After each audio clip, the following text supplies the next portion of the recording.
Disney likes money. I mean, everybody likes money. Disney really likes money. So it's got us thinking, do they want Star Wars to be like, hey, nobody, you're our star now? Or do they want a star to be their star? So we're going to talk about that here. Welcome back, everybody, to the Resistance broadcast. I'm John. Thank you so much for joining us today. It is Monday. You probably noticed the last few weeks we've been doing our discussions on Monday because we've been doing live shows. So hopefully you checked out our live show this past Thursday night. Good time. If you haven't, it is available on all the podcast apps and, of course, on the YouTube channel. James and Lacey with me, as always. James, you are the kind of guy who I feel has no problem with Star Wars having big names in their roles and that sort of thing. Like, so just before we'll do the discussion later, but like, Rosario Dawson Ahsoka, yay, nay? Where were you when you found out big star Ahsoka Tano? It's tricky because I don't think Rosario Dawson's that big of a star. Ooh, interesting. Okay. So all right. Interesting. We'll I don't know if that to gives a little hint. I don't know. Yeah, I don't know what we're talking about here, but yeah, Lacey. Mark Hamill was a nobody. He became a star by being Luke Skywalker, and then you have other people being brought into Star Wars of late who are maybe more notoriety with people like Pedro Pascal and that sort of thing. Where do you lie on it, just off the top? First of all, I thought you were gonna say, James, you're a guy that likes money, and I was like, where is this going? But that's not what you said. Just the facts. James, you like money, right? The way I feel about it is, I just want them to pick whoever's right for the part. I don't care if it's a well-known person or not well-known person. Whoever's the right fit. And a good example would be Alden Ehrenreich for Han Solo. They saw 3,000 people and they picked him. So like, as long as they're picking the right person and not picking someone based on being famous, like they're not picking someone because they're like, oh, this will get people to go see the movie because this person's in it. More like, this is the person that can bring this character to life. Yeah, Tom Cruise as Austin Powers. Right, exactly. Danny DeVito as Mini-Me. Yes. That movie was horrible.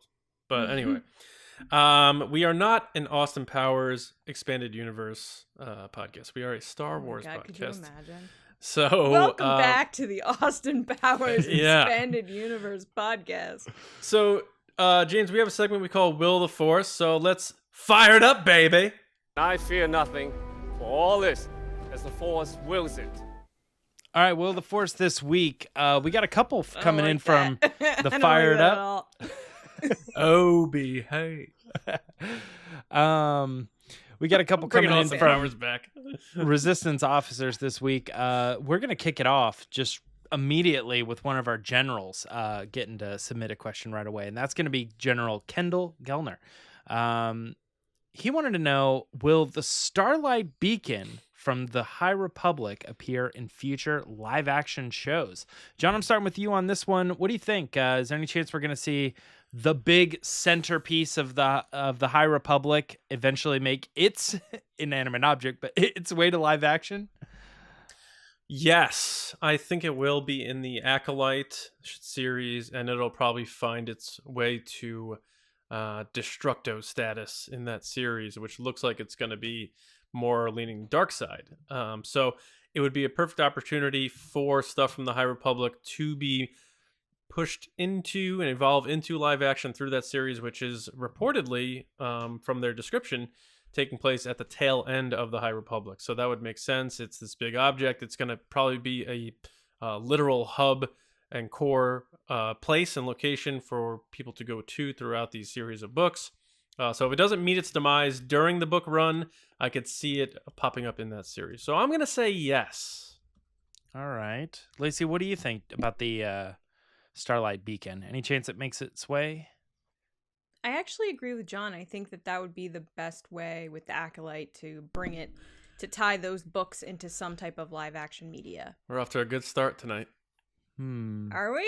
Is that a good start when you and I agree, or is that a bad I think start? so. Is that like a bad thing? Like we start agreeing and then it just well, goes downhill? people like the sparring, I think. they like that a bit. But just for my personal When well-being, you're right, it's you're a good right, start. John. I can't And it argue. happens a lot. I'm not gonna That lie. is the one time in my life I will ever say that, and I'm half joking. Go ahead, James. James, can you cut this clip and just isolate that and use it? Okay. Why do I feel like that clip's gonna end up on Twitter every time I argue with John? It's just gonna be like, when you're right, John. I don't know. So my initial thought with this is that it would not, because I thought that they were going to let the Acolyte just be, what they want, what the director, the showrunner, the writer, you know what I mean, Leslie Headland, like, let her just do her whole thing, and she wouldn't have to. It would, they'd handcuff her by being like, well, you got to have this thing, and we got to end the era and stuff like that. But I don't know. I really feel like if you're looking at how they launched recently the High Republic, and they said there's kind of like 3 eras to the High Republic. There's this one and this one and this one. And if they're sectioning it out like that, there's no better plan for what they refer to as the centerpiece, for the whole era, is the Starlight Beacon to be something that stretches through it. And the destruction of the Starlight Beacon would officially kind of mark the end of that era and be like, holy crap, man, we thought we were onto something, and it all failed. It all fell apart. So I actually think that you guys are probably right in the sense that they'll probably tell Leslie Headland that she has to incorporate these elements from the High Republic, because it is, imperative kind of to the story.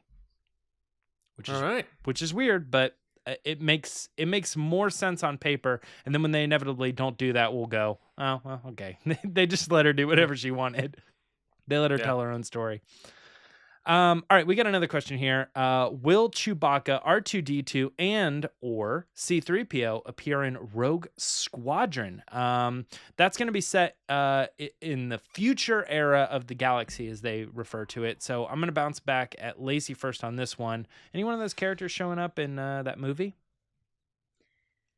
Yes, hands down the best way to continue Star Wars in the way that connects them all together, even if the stories aren't the same, is with characters like Chewie, R2-D2, and C-3PO. And you don't need those specific people that originally played them to play them in future movies. It's something that can carry on and sell merchandise, so yes.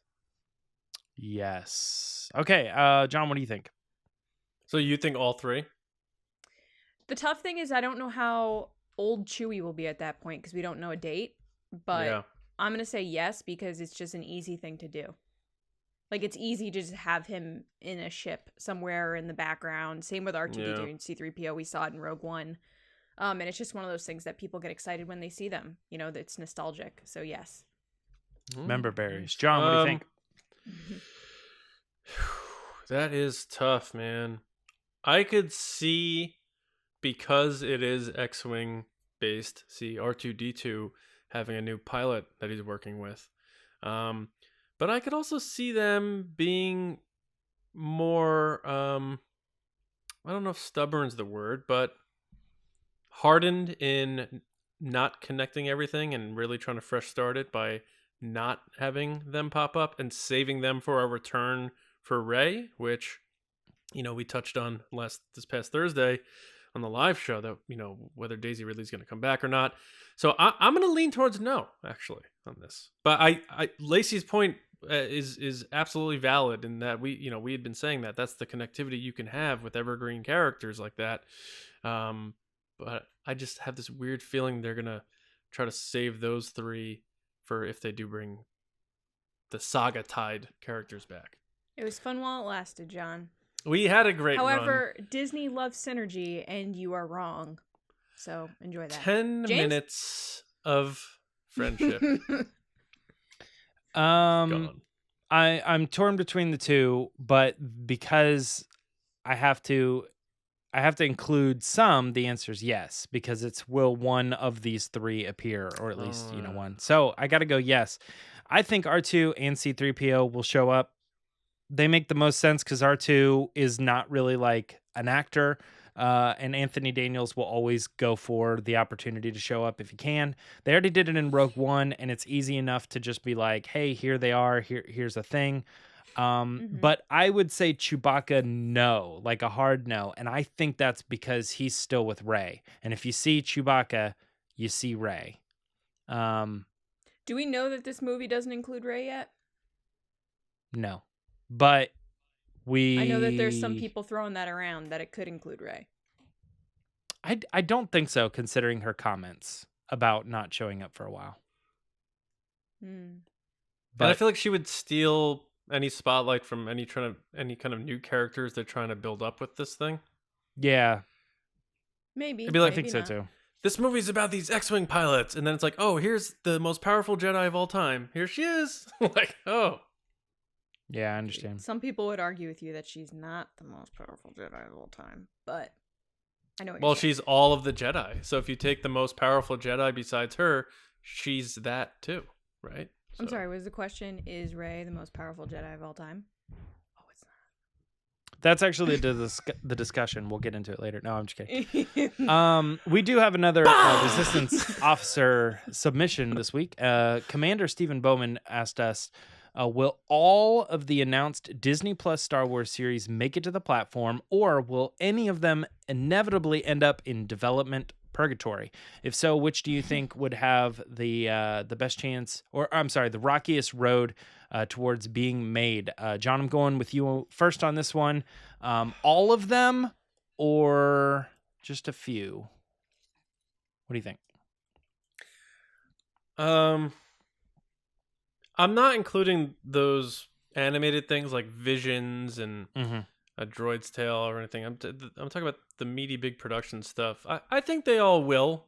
I think, they are at the point, like we made those comparisons. Like, the Rian Johnson's thing is still technically, an announced in development project, and they didn't talk about it at that big, massive webcast thing. But they did talk about these things. So I think they have to feel confident, especially with the history of the production problems they had with previous movies and stuff like that, that they have to feel the utmost confidence that these things are raring to go into production. So I think all of these are going to surface at some point or another. Now, whether they go into delays or not, is one thing, but I don't think they're going to be relegated to purgatory like that Boba Fett movie was. So I think all these things, because they are officially announced, Kathleen Kennedy put her face in front of them all, they will be seen at some point or another. Lacey, do you agree with that? What do you think? It's funny that John says that, because they definitely got rid of the Benioff and Weiss thing, and that had Kathleen's name. Yeah, I was going to bring that up. That is, as far as I know, the only thing that has been announced that was live action that was got canceled. canned. Yeah, Besides everything else has Colin pulled Trevorrow's through. episode. That's 9. true. I actually forgot about those guys. Yeah, Colin But Trevorrow did get moved, but still episode 9 happened. Right. Oh yeah, Like no, Benioff absolutely. and Wise I'm saying got his canceled. version Solo still happened. got Or I'm canceled, sorry, though.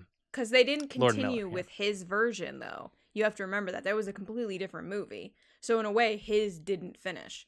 I'm going to say that I would like to think that they all will make it through, but if there's one that's got a red flag for me, it's the Lando series, because Donald Glover isn't tied to it, and no one's tied to it. It's just like, we're doing this Lando series, but we have no names for it.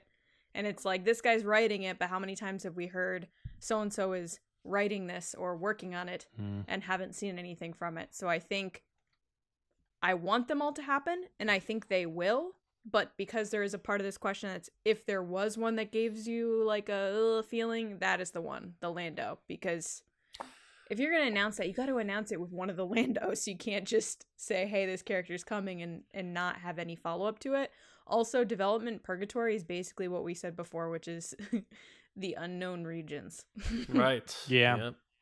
Yeah. So are you sticking to, you think they will? But I for think they will. funsies? Okay, But yeah. just for fun, I was adding the one that might give me a little feeling. Yeah. No, I think I'm the same way. I think they all will because Disney at this point, like we discussed, pretty much has the track record that's proven that when it goes through. It is funny that we all say this though, because when these shows were announced, like for instance, Rangers of the New Republic probably had something in mind, and now there's like a big revamp on that, and I wonder how They definitely have time to fix it though. they have time to fix it, but it is kind of one of those things where like when you're excited about something, possibly involving like your lead character, you know what I mean? And then you're like, oh, well, it's the same thing, but you know, I have to get rid of my lead character. Like I still get to do a Metal Gear game, but I can't have Solid Snake in it. It's like, okay. I did laugh when that's a people bad were like, example well, because they do that all the time. Just but... make Cara Dune a Claudite, and then she could just be like a completely different Oh my character the god, whole yeah. time. Someone tweeted that at me, and I quote tweeted it because I thought it was so clever. I forget who it was. I saw a couple people say it, and I thought it was super funny because I was like, that would be the perfect way to explain away. Oh, she's actually not this character. She's this character. She's been this character the whole time. Yeah. Maybe. Sorry. No, I agree though. I digress. Lando, I think, is the one that is kind of curious. Although we know who's working on it, and we also know who's working on Acolyte, but we don't have anything other than that on both those projects. We don't know who is. We know Ahsoka will be in Ahsoka, but we really don't know anything about Rangers of the New Republic, other than who's working one thing on you it. need So to casting remember is announcements. those two series are being produced by Favreau and Filoni, so those two are definitely happening. Yeah, well, Because they all tie into one story. Yeah. Favreau projects don't get fined purgatory.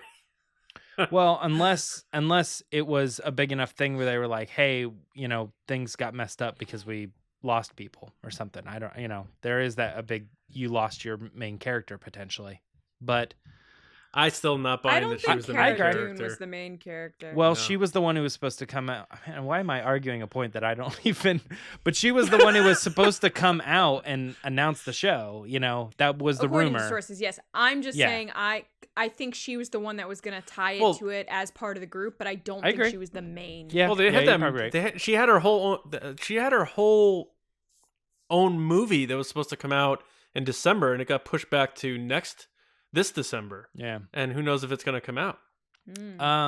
One other thing that's Dune. Yeah, one oh gosh. You're so dumb. I was like, there must be some movie that I don't know about. All right, so if Dune didn't exist, pretend it's didn't exist. You know, if they made a series about Cara Dune, they'd call it Dune because that's all they do with these people. They either pick their first name or their last name, and that's the name of these series. Obi-Wan Kenobi, Andor, Lando, Solo. Like they don't stretch out at all. It's just like, oh, whose show are we making this week? Salacious Crumb coming to Disney Plus. Jarin. It's a baking show. It's called Jarin, right? Is it Jarin? Yeah, they should officially change it now. Yeah. The other thing that I wanted to throw in there just for fun is maybe there's a reason they didn't announce. I mean, we've talked about it before, but maybe there's a reason they didn't announce Donald Glover or Billy D. Lando. Maybe it's young Lando. Maybe Billy it's D. Lando. Yeah, like yeah. His version or the other version is what I'm saying. Yeah. You're gonna go younger than Donald Glover? I mean, I don't know. They announced some of these shows and they seemed kid heavy. Is there any chance that young Lando is more of a teenage adventure, like kids show? I know. I'm just saying, it's not you know, maybe if it's a teenager going off. Maybe on they're adventure. still pulling who they want to be involved in that. They know it's happening, but they didn't have a name to pull at the moment. Not teen. He's like, hey, give me your lunch money, kid. All right, let's move on to the next question. Is this correct? Mena Massoud, is that how you say his name? Massoud, I believe. Mena Massoud play live action Ezra Bridger. This is the last question in Will of the Force this week, and it potentially is a pretty big question. Lacey, I think you're going first on this one. Any thoughts? Will they play that character? This one's tough for me because I know it's a rumor and people are saying that they have multiple sources for this rumor.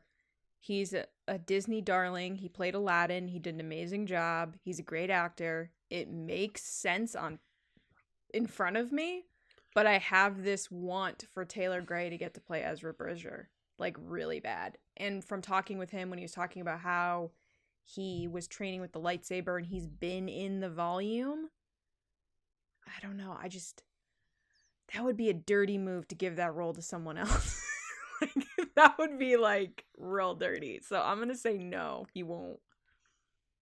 All right, John, what do you think? Is it are they gonna pull a dirty move? What do you think? Yeah, I know we talked about it a lot on Thursday, and I know a bunch of people are saying that they think it's legit. I just hate it. I nothing against the actor, but like Lacey said, after I like the idea of Taylor Gray playing Ezra always, and then once we had him on, I was like, I absolutely do not want anyone else playing this role, just because how much he clearly wants to do it. He's passionate about it, yeah. And how much he had talked to Dave Filoni about it, and how he was not a voice actor. Rebels was his first voice acting role. I'm still really hoping and rooting for him to get the role, because I know he'd do a great job with it. It's his character. So while I'm not trying to say people are inaccurate or anything like that. I don't know. I just hate it so much that I'm going to say no, he will not play him, because I need to in my heart of hearts for Taylor Gray. I think the thing that's surprising to me often with the Taylor Gray thing is that people say he doesn't look like Ezra, and that's why he can't play him in live action. And I argue that that's an unfair statement to put on any actor, to say that, like, oh, they don't look like their animated character. Come on, but guys. also, like, the animated characters in Rebels and all Star Wars animated characters, like, did you ever see when they humanized The Simpsons and how weird and creepy they looked? Like, if they did that to Ezra, it would look really weird. So it's hard to say, like, he looks just like Ezra. It's like the Rebels animation is not conducive to an actual human being. So I laugh when people are like, oh man, he looks just like Ezra. I'm like, does he? Mm-hmm. Then he's probably really weird looking. I don't know. Anyway, I'm torn on this, but I think I believe it, and I think it could happen. So I'm gonna go with he will, based on the fact that somebody's coming along and saying it's a done deal. They didn't say that. This was a fan casting, like, I believe about a year ago. Someone fan casted this guy as Ezra Bridger. Not that it's a done deal, because it was not a done deal. That was not the report. But the story as it is if somebody came up to me and they said, hey, this is your live action Ezra Bridger, I go, oh, that makes sense. It's not a bad choice. That's what I was saying. Like, on paper, it makes sense. I get it. It's just... Yeah. So I just hate it. Yeah. I mean... I don't like it. Yeah. It's kind of... I will accept it if I have to. Yes. It's kind of one of those things where, like, if I said, hey, we narrowed it down to 4 choices and I have my personal, best, and then the group picked one of the 4, I don't think I would be mad about it. I would just be like, it wasn't my pick, And I think there's... Lacey, you said a lot of things right at the beginning. You were like, he's a Disney big shot or something like that. And I was He's a Disney darling. He played Aladdin. Yeah, but I don't know that they're... Do you really think they're, like, really wanting to bring him back for stuff? It doesn't... I think he's that had a the lot of connection complaints is that he there. can't seem to get jobs in Hollywood and stuff. I think the connection is there. So the whole thing about actors and the way the casting system works, and we've even learned this a little bit from Stephen Ford, is like, if your agent knows someone, they could get you in. Yeah. So if it's a Disney audition, someone could say, hey, he wants to audition, and he'd probably get an audition. Yeah.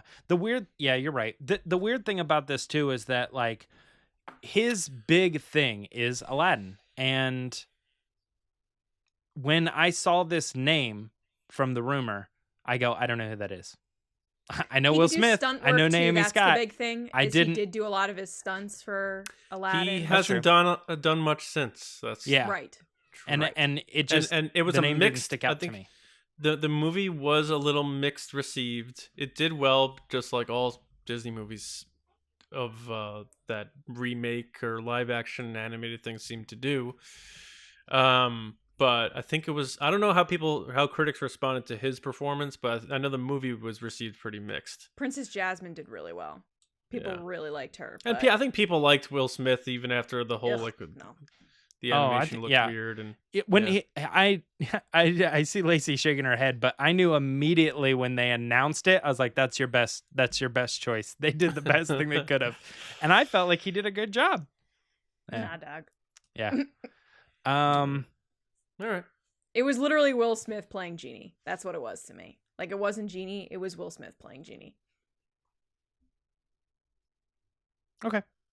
I was like, that's what it's supposed to be. No, I know, but you know what I mean? Like, when an actor is, like, to themselves, that you then see them in every role that they play, that you're at a point that you're like, okay, I'm not seeing that character, I'm seeing that person. Oh, but that's why I think it's a good thing. Nah. Mm-mm. I didn't want- lend I didn't itself want to our somebody to discussion come in. today. Robin Williams is, like, one of my favorite actors of all time, so it's really hard for me to compare anybody to Robin Williams, to be fair. Okay, well, that is it for Will the Force. I know we have a Patreon pod race that I wanted to get to. So, Lacey, can you take us into that? Yeah, guys, it is time for the Patreon pod race.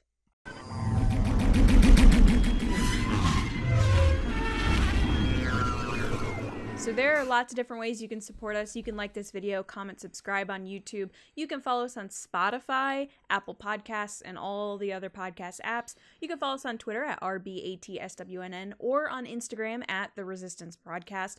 Or if you want more than that from our social posts and stuff like that, you can head over to patreon.com/resistance broadcast. Starting at $2 a month and going up the tiers, you gain access to cool stuff, including extra episodes, mailings, Discord server, and much more. So our top tier, our generals, get a chance to be a part of the show, and that is this segment. So first, I want to thank our generals.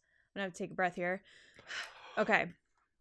So thank you, Carmelo, Andrew Staley, Jeremy Myers, Neil Shaw, David Probus, John Reese, Micah Harrison, Jetta Rosewater, Michael Gaines, Beerfed Bethany, Russ Harbison, Kendall Gelnar, who we just heard from, Paul Olson, Jake Houchins, Jeff Connery, Oliver Lewis, Dave Hornack, Frank Grande, and Val Trichkoff. That is the first time I've ever done it in one shot. Thank you guys so much. you. It only took about 3 years, but I did it.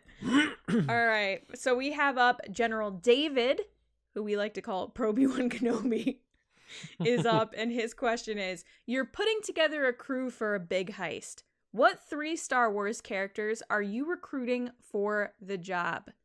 David, take it away. Dexter Jettster on a heist? Why would you need a chef on a heist? Grogu, you're crazy, man. You're just crazy. No, dude, you need to go to Micah Harrison. Check out his Instagram. You want a chef on a heist, that's the guy to go to. All right, buddy. I'll talk to you later. Bye. Hey, guys, what's up? General Graybeard here. And we were just talking about, who we would take on a heist if we were on a heist. Well, my 3 picks would be Vader, because you know what Skywalkers can do in hallways. My second choice would be Tech from the Bad Batch, because he's got that security training nerd kind of thing. Could probably hack into some things, get past some security measures, stuff like that. And then I think you got to have a good getaway if you're going to be in a heist. And so who else than Han Solo? So you got the fastest hunk of junk in the galaxy. Hope you guys are doing well. And this is General Graybeard out. All right, David, great job phoning it in to Grogu. John, what did you think of his answer? Great job, David, and very clever and very funny. I love that you brought in Micah. You gave a little nod to Chef Micah. So Micah's gonna love that, of course. Obviously love the Han Solo getaway pick, so you sold me there. Hashtag make Solo 2 happen. Great picks, great job. Thanks, buddy. James? No, I agree. I think this is great picks. Especially when you didn't stick to the movies. That you get my heart when you do that, and you start pulling from Clone Wars or other animated stuff. Yeah, with the Tech pick there. I love it. I think it makes perfect sense, especially the hallway bit, or I guess maybe even you said the getaway bit. even made more sense, I think. So yeah, good team, and I think you might get away with it, man. George Clooney might be calling you. Yeah. David, excellent answer, especially Micah the chef, who I'm still looking forward to eventually getting to eat a steak that Micah has cooked. That is one of my goals in life on my bucket list. So I loved your Vader answer because I laughed when you said that everything that he could do in hallway just made me laugh. And Han Solo obviously is the best getaway person ever. So thank you for your answer. Thank you for your support. And now we're going to head into the discussion. John? Obi-Wan once thought as you do. All right, so is Disney pushing Lucasfilm to cast well-known actors? The film industry is a business first, no matter how much we want to say it's not. Big money. While we love current Star Wars, long gone are the days of Maverick George Lucas thumbing his nose at corporate pressures of the film industry. Disney, now more than ever, needs to make money after crushing losses due to the pandemic. They are bleeding out. We have seen more and more familiar names being cast in pretty big roles for Disney, especially Star Wars, especially on Disney+.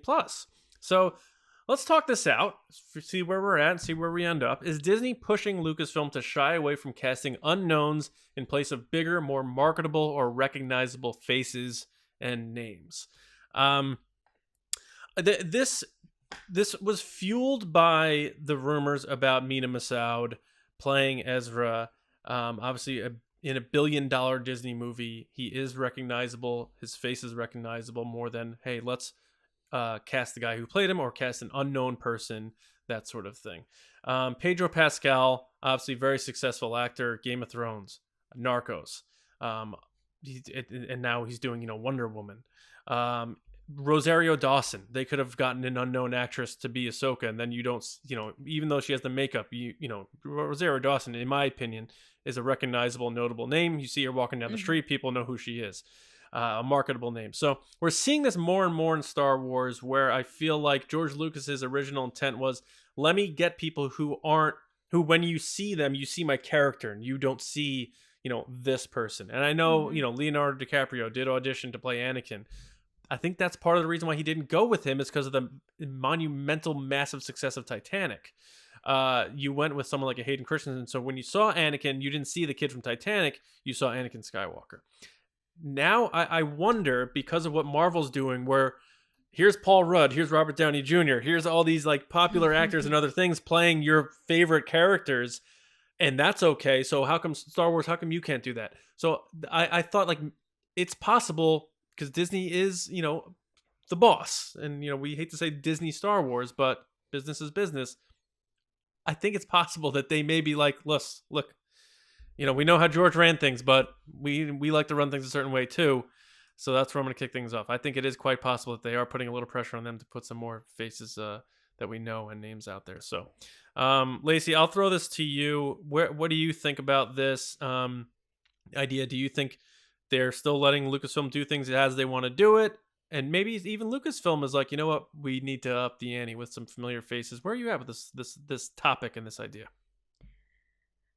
I think that, Disney does want to make money at the end of the day. And I think that they're willing to get people that they think will fill seats in the movie theater. But I think, like you said, with George Lucas, there is kind of this feeling with Star Wars where they go, especially with the big roles, relatively unknown people. And we have seen in that in Marvel. I mean, Chris Pratt was no one when he got cast. He was Andy from Park and Rec. Like, he had to lose a ton of weight, get into crazy shape to be Star-Lord. He wasn't always Chris Pratt. So I think that we'll still see that trend of them picking people either from smaller productions, smaller movies, television. Daisy had done a couple TV shows and like smaller stuff before hitting it big with Star Wars. I still think that's going to happen.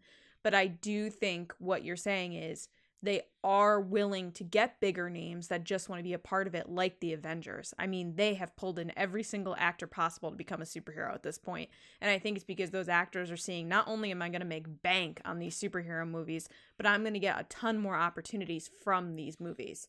Because a lot of the movies, the Avengers stuff, like you could do one of those and be set for life and then do whatever projects you want to do. Like Adam Driver's doing that right now. He was Kylo Ren for 3 movies and now he's like, look, now I'm going to do all indie movies because that's what I want to do. My kids' college fund is paid for. Like we're good to go. Yeah. So Interesting. Yeah. I think Disney and Lucasfilm aren't afraid to cast well-known actors. But I think, like I said at the beginning of the episode, they're going with who they think will be the best fit. I don't think there's a pressure to cast well-known people. I think if Rosario Dawson didn't fit as Ahsoka, Dave Filoni wouldn't have had her come to audition. He got on her list. She got on his list because he thought, that's interesting, let me try it out. Not because, I have to take her because she's Rosario Dawson. To that point, and James, I want to bring you in here. Let me toss this at you. Rosario Dawson was initially a fan casting via that Boss Logic art, and she kind of campaigned for herself to become the role. Disney, finger on the pulse with what people want. Oh, people would get behind her playing this character. She's a successful actress, a talented actress. People know her name, know her face. She'll do the circuit, do the tours, all that stuff. Is that evidence that they're listening to that element of it? And That's where do you a crazy say trend, by the way. The fan casting thing. It's like more and more people are fan casting. Yeah, and pushing for themselves. And if the Mena Massoud thing is turns out to be true, that falls along that line too, because Lacey, like you just said, a year ago, a lot of people were tossing his name and doing the side by side photos and that sort of thing. So, James, where are you with this? Do you feel Disney pressures Lucasfilm for this sort of thing? Do you think absolutely not? What's your gut on this, and what do you think about it all? Whew, a lot to talk about. Well, to answer your question, you were saying about do I feel like the fan casting issue it came into play. I don't think that the fan casting thing, I think that it worked to get her in front of the people who were casting or who were potentially involved. And I think that person, although maybe not directly is involved with the official casting, but I think that person was Dave Filoni. And I think he said that. He said he saw the thing, he looked at it, and he goes, yeah, I wonder. And that set forth what he ultimately probably had the decision on of, who was going to play this character. And if he felt it was possible to get that person, her track record was enough to prove that she was capable of playing the character, and the fan casting in fact did get her the gig to a degree. But I don't think anybody at Disney was saying, oh, she says she wants to do it, you're making this happen, Mandalorian show. That this is now official, we're making the decision for you. I think it was ultimately still up to the creatives, and the creatives, like Lacey was saying, are going for the people that they think are best to fit the role. Also, I think just in general, that's probably not happening, across the board. I'm not entirely positive, who is ultimately making the decisions on a lot of movies, but I doubt very often that it is in fact like, the CEO of the company or the president of the company or something like that. Right, it's casting directors. I feel like it's casting directors. I feel like it's directors and obviously the people who are kind of in charge on a lower level of this particular production.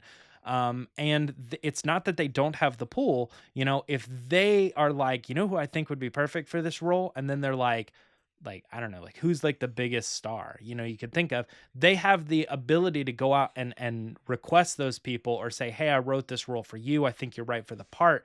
Like Robert Downey Jr. as Thrawn. Sure. Yeah. Like it's not like they talked with him and said, we think you'd be perfect for this role, and then they tell the people who are making Thrawn, this is your guy. I think it's more along the lines of like somebody saying, I think Robert would be perfect for this. And they go, do you think we could get him? Yeah, I think we could reach out. We could make that happen. It's a big enough property. I think he's on the list of potential people. The other thing, the story of this discussion really quick is that do I think that they are pulling known actors? And I don't, because in all 3 examples, I understand there's another side of the story, because I'm not maybe the direct person, and somebody else could argue something different. But I did not know who Pedro Pascal was when they announced him. Because I didn't did either. not. I knew he was in Game of Thrones, but I couldn't, like, if you asked me to name a project besides Game of Thrones, I wouldn't have. I wouldn't have been either one. I'd never saw Game of Thrones. I never saw Narcos, and I'd never heard the name before they announced him. So he was an unknown to me. A lot of people watched Game of Thrones. I understand. Do you know that? Oh, Okay. no, we're not saying that. I'm saying personally, I knew he was in Game of Thrones, but I didn't know. If you were to ask me, like, what else was he in, I wouldn't have been able to list anything. Yeah, like, Okay. I think here's the thing is, like, despite the fact that a lot of people have seen blank, like, a lot of people watched Parks and Rec, for instance, but, like, when they pulled that person, there's an even larger amount of people who probably did not know Chris Pratt, right? Sure. So my thought process is, yes, people are going to know who said person is. Like, for instance, John Boyega. I did know who John Boyega was because I went to go see Attack the Block. But I understood that I didn't know for who he was. a very large amount of people, nobody knew who that person was. And Or he John was Boyega. basically a casting of an unknown person. Mm-hmm. So when you say Rosario Dawson, I go, I saw 8 pounds, I think. But other than that, I think I only know, I did know her face, and I did know that she was in a lot of stuff, but I hadn't seen things she was in, other than that one movie. And then the I'd other, seen Clerks you gave 2 one and other Sin one. City. Oh, it's the, Well, she was in Sin City didn't say, she was in the second Sin City. first. First? Yep. Oh, well then maybe I saw it and I didn't I saw even know. Sin City and I saw Clerks 2. Those are the things I knew Rosario Dawson from. And Josie and the Pussycats? Anybody? I've never seen that, but I know what you're talking about. Yeah, these to me, like, it's somebody who has been in things, but I mean, I don't know. Maybe she's a good example of the opposite, but to me, it was like she felt very like mid tier. Like I was like, Sure. oh, I know who that person is. But I think when you do compare it to the past, like, I know you're not gonna have an argument against like a Mark or a Carrie or something like that, or even Harrison. Right. But you are still gonna run into situations where it's like a Liam Neeson or a Samuel L. Jackson or something like that, where they have brought in people that you immediately are like, I know who that person is. Like, very famous actors Yeah, who So, show up there's- sometimes. And all there's a these line. that you mention or kind of recent, like the Gina Carano's or the Pedro Pascal's or all these characters, I'm always like very mid tier. Like I think they're getting the jobs based on their reputation and not their pure fame. Like, I can think of a ton of people who were way bigger. Like, they're bringing in Bradley Cooper or something, and it's like, oh, well, that's a Yeah, different there- level. That's there's- the real there's- discussion of there's a Disney line here forcing people, I think. Where I don't, you saying I'm familiar with John Boyega. Like, when I look at the main new cast of the sequel trilogy, I'm hearkening that to the old school way of George Lucas casting unknowns, relative unknowns in these roles, because Adam Driver was really not famous, and neither was even Oscar Isaac. He did Inside Llewyn Davis, and he was respected as an actor, but not a big name. And same with Daisy and John. So that I'm considering the old way. I'm more looking at things like, here's Woody Harrelson, who's going to be in a Star Wars movie now, and more things that you're not. Rogue Or even One, too. Mads Donald Glover, Mikkelsen. even Donald Glover, big name. People forget that because he was so Lando. Yeah, a true. big name. And you're right, Mads Mikkelsen, Ben Mendelsohn. I didn't know Mads that- Mikkelsen. I knew Mads Ben is in Mendelsohn. So much stuff. I knew Ben Mendelsohn for sure. I didn't and know Ben some- Mendelsohn either. Some actually. people would say some people would say Felicity Jones, too. And, Mads was for in some- Doctor Strange. He's the bad guy. and then Saw Gerrera, obviously. Yeah, Forrest Whitaker. Forrest yeah. Whitaker's been Was that around before forever. So Mads Mikkelsen was in Doctor Strange before Rogue One? well, he also played the villain in Casino Royale. He's been in. He's a bunch been of in stuff. a lot of stuff. Yeah. That's Let me Google true. it, though. That's true. But again, Yeah. who was it that you said you were like, I can't believe you don't know who that person is? They were in Mandalorian. I have no idea. Remember, John, you had the Mandalorian. report on the story. Doctor Strange came out before Rogue One. It did. Oh, Michael Okay. Biehn? Yeah, there you- Yeah, I Michael didn't know who Biehn? Michael Biehn was, but it was Yeah, that is troublesome to me. Yeah. now the other character, the short character that died in the first season. I can't think of his name Queel? or the actors. Yeah, Queel. Who plays Queel? Nick Nolte. Nick Yeah. Nolte. Couldn't even I mean, picture a that's face. That's amazing. That is amazing to me, I man. looked through his entire library of things, and I was like, I've never seen anything. Go watch Cape Fear. Just go watch Cape Fear. Yeah. But anyway, yeah, I guess I'm not saying it's one of those things where all of a sudden we're seeing like Tom Cruise and people like that pop up in Star Wars movies. It's not that Yeah. level right now for me, but it does seem in this new era, sans the main cast of the sequel trilogy, they are leaning more towards the idea of, yeah, we'll do a Woody Harrelson versus, oh, here's a guy that we found in this independent movie and he's going to be our Beckett. Yeah, you know what? We will bring in Werner Herzog to play the client versus Right. some old guy who was a theater actor in England. I think that's Jon Favreau's power. When he writes these like parts, I think he's bringing it back to what he said about the Mandalorian in general, which is like playing with his action figures. Right. I think he writes these parts with people's names in mind, like when Michael Scott wrote the Michael Scarn thing and wrote the guy named Dwight and forgot one Dwigged. Twigged, yeah. Well, I feel like he puts people's names in as like, this is clearly Giancarlo Esposito. correct. Right. I mean, I think a lot of people. and a him lot of people too. do Him that. too. I mean, come on. Giancarlo Esposito too. And think about it comparatively to the prequel trilogy when, Liam Neeson, obviously Schindler's List, very respected, award nominated actor. But I feel like a lot of people didn't know him, so to speak, in 1997 when he was cast, about a couple of years after Schindler's List. But the one that was startling for a lot of people was Samuel L. Jackson, because that's a couple years after Pulp Fiction. He's white hot. He's doing a bunch of other big movies during that time. And I remember that feeling out of place, even as a young guy. I was like, what, Samuel L. Jackson is going to be a Jedi in Star Wars? Like, so that, when you look at that and isolate that, how weird that felt. And now if it happened, it wouldn't feel as weird. And that, I think, lends itself to what that they are doing it, because it feels more normal now. I thought Whereas- Dominic Monaghan was weird when he got cast in something. I was like, they're putting a Hobbit in Star Wars. What is he doing? Oh, that was like, to me, that's like one of JJ's guys. Okay, bing. I know, Yeah. but you know what I mean? Like, he's a pretty well-known name, though. Yeah. So Oh, when he yeah. got cast, I was yeah. like, Lost, I'm kind of Lost with too, yeah. Lacey on that. Is I didn't watch Lost, but I obviously knew him from Lord of the Rings, and Yeah. and that was a name that when I see him pop up in the background, he wasn't the character, he was the guy from Lord of the Rings. You know what I mean? Like, I'd recognize the face.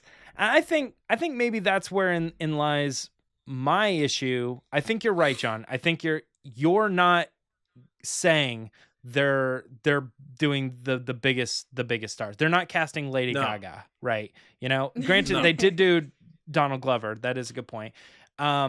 But I do think that it's somewhere in the middle, and I think it tends to lean, because we're forgetting, you guys, I guess you talked a little bit about the prequels too, but don't forget, even in the originals, there were a few random people that were like, oh, these are well-known actors, Alec Guinness. Alec Guinness coming in, Peter Cushing. there were a few of those people that were sprinkled in, and it's hard to talk about those people because we didn't experience, at the time we didn't like experience, oh, what would it be like to see Alec Guinness in a space movie or something, that was Right. not Right. normal to us, because he just always was Obi-Wan Kenobi to us.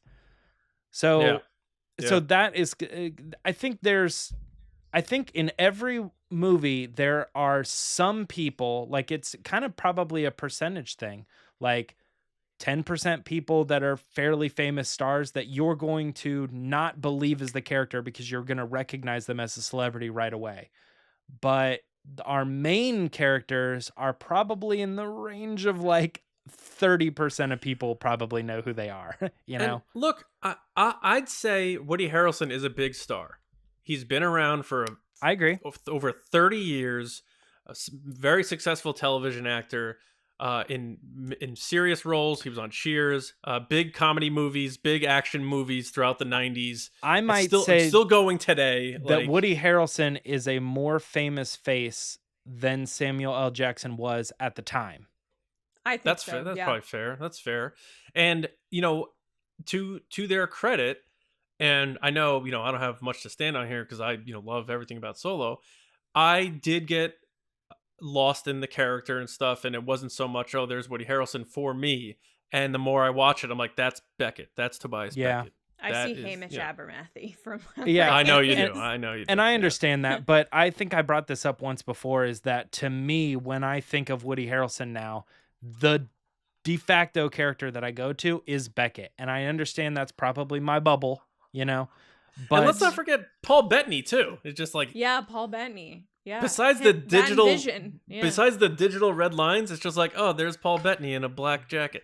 And they were like, he's too good looking, let's give him digital lines.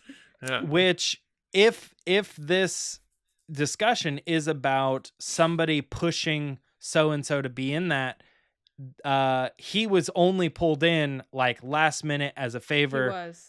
And it was not initially supposed to be that person, the person and cast. It wasn't Disney, it was Ron Howard who pulled in Bettany. Michael K. Williams, correct, was the original Beckett. And to this day, even though I know... No, Dryden Voss. Oh, yeah, I'm sorry. I said Beckett, but I was picturing Dryden Voss, my bad. To this day, I still couldn't tell you, I couldn't pick Michael K. Williams in a lineup. And I think that goes to point that it was based on his talent and not his fame. It turned out that they cast somebody who I know very quickly I would have been able to pick out Paul Bettany before he was Dryden Voss. That's not a problem. Right. So it was not like a pressure thing. They went for the person that they thought was the role, and they're like, I don't know. Solo's the most interesting one when you think about it, because you can even say Emilia Clarke was very recognizable because of her leading role in Game of Thrones. Mm-hmm. So then they took their lead as a virtual unknown or unpopular and surrounded Beautiful him. Creatures, though. The Hollywood classic blockbuster. Right. Beautiful Creatures. I think he did get the job because of his work in Hail Caesar, but I don't think a lot of people focused on him with that. Yeah. But it's funny, you had Alden, and then he was surrounded by all this recognizable talent, which is funny in that sense, because Solo is you don't think of it. When you think of Solo, you don't think of all these popular people are in it. But then when you really break it down, you're like, oh my god, bing, bing, bing. I mean, bing. But then Erin Kellyman is a no one. Yeah, right. True. She kind of stole the movie at parts. But she's not. She was good. I mean, she is. But she's not one of the core characters on the mission. When you're thinking of like you said, Emilia Clarke, Donald Glover, Woody Harrelson. And that is a good point, John, is like all of those names are names that I did know from just them being famous. I didn't watch Community. I know who Donald Glover is. I didn't watch Game of Thrones. I knew who Emilia Clarke was, I think Phoebe's the one I couldn't place. Phoebe Waller-Bridge. I couldn't. Yeah. Like before Solo, if you had asked me who she was, I would have been like, it's in that one, even though she acted in the mocap, it was really her voice that you have to know. Yeah, and I agree. I mean, I think people did know who she was from like Fleabag and stuff. But, Fleabag, yeah. But that is a good point, John. Is I think Solo might be the biggest example of Disney Star Wars having a big cast, a big recognizable cast. Because I don't think the sequel movies did that. Really, just a few sprinklings. And then I feel like this initially started with the television thing. And I was like, I mean, I know people know these people, but I don't think they're there yet. Like Pedro and Rosario Dawson and stuff, they are just not on the same level as like Woody and Donald Glover. And you know what, man? Like, and Solo did the worst financially, and you had the biggest cast. So, and we all know that that's because of its marketing and its schedule slot and all that stuff. But so maybe they aren't pushing them. But it's an interesting discussion to have for sure. Any last thoughts on this, Lacey? Not really. I think I'm gonna probably go back to where I started, where I think they're just picking the people that are right for the roles, and I hope that You're trend probably right, continues. Yeah. Instead of, I guess my fear would be that they would pick people just on popularity and not who they think is the right fit. That's my fear, because I don't want that to happen, because I don't think they should bring in Scarlett Johansson for the 16th time.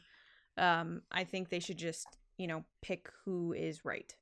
Let's revisit this if we see that Chris Pine is cast in Rogue Squadron. Oh, jeez. Yeah. I mean, I love him, but yeah.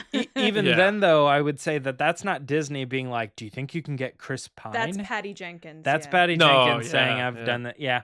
But it is interesting to say, okay, if somebody walked up to me on the street and they said, I think Disney, they just are pushing all the big actors and they just want these faces, and Star Wars used to be like this. There is an argument to be made here, but my rebuttal straight away is kind of where I started with I don't think so, because if that was really the goal, I think Disney could pull way bigger people, and they're not. All I just heard right there was, there is a lesson to be learned. Right, yeah. All right, well, we are up on time. We can revisit this as we get more casting announcements in the future, because that'll add more fuel to this fire one way or the other. Taylor, but let us know what you you think in the comments. Do you feel that push is happening from the up top levels, or do you feel like it's just one of those things where it's evolving and they're exploring other ways of doing Star Wars post George Lucas, for however you feel about that. All right, but now we are going to hear from you in our segment Resistance Transmissions, and Lacey's going to take us on that little journey now. All right, guys, it's time for Resistance Transmissions. So every week, John on Twitter at RBATSWNN puts up a crazy, wacky situation, and you guys give your answers, and I read them on the show, and we have a good laugh, hopefully. Every time I say that, it ends up to be like a really depressing topic, so hopefully it's not. All right. The scenario is, you are a rebel spy and break into Darth Vader's office while he's away soaking in a Bacta tank. Name one of the books you see on his bookshelf. Okay. First up is Mike Rumor at Drum Jedi. Hey, Mike. Mike says, a burn book.